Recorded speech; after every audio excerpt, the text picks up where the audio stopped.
So let us start with module 3. Module 3 is regarding the design of DC machines.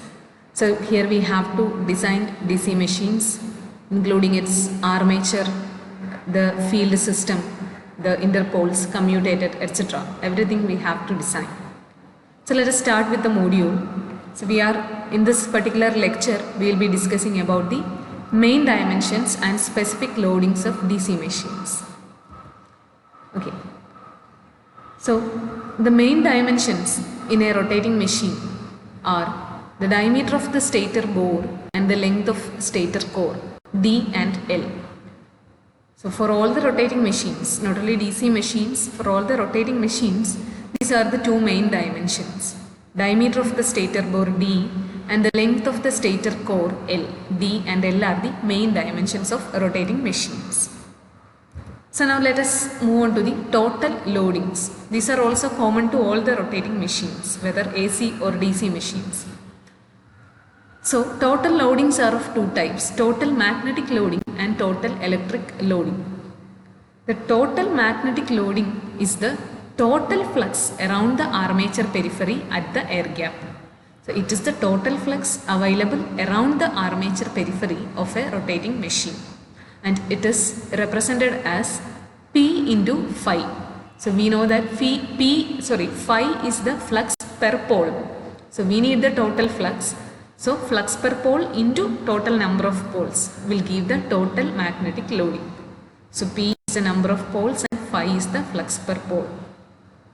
So now moving on to the total electric loading.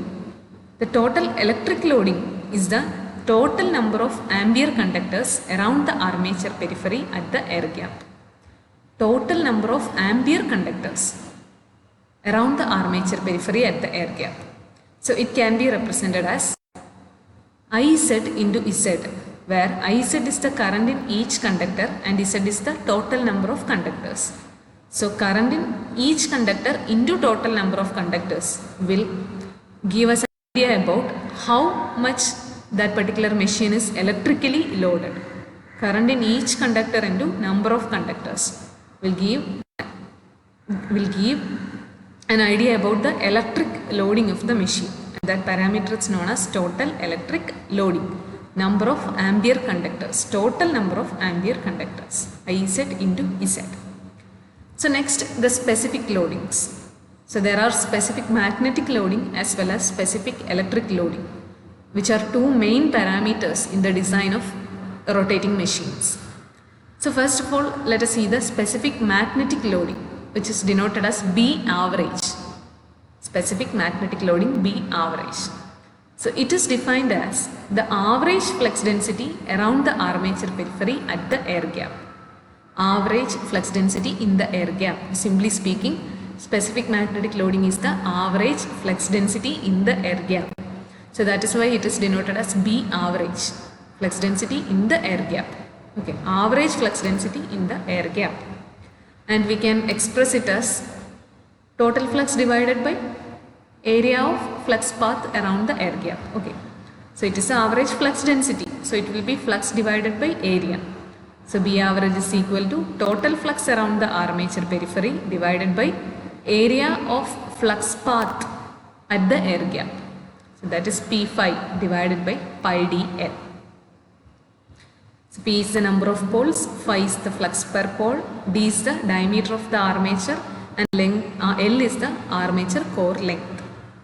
So now moving on to the specific electric loading, which is denoted as AC, that means ampere conductors. So it is defined as the number of ampere conductors per unit length of the armature periphery at the air gap. So total electric loading was the total number of ampere conductors. Specific electric loading is the number of ampere conductors per unit length of the armature periphery.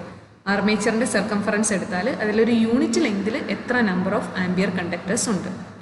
So we will get it as total number of ampere conductors around the armature periphery divided by length of armature periphery, circumference of armature.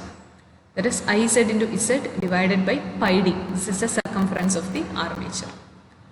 Okay, this is the specific electric loading. specific electric loading and specific magnetic loading are very important parameters in the design of electrical machines, rotating machines.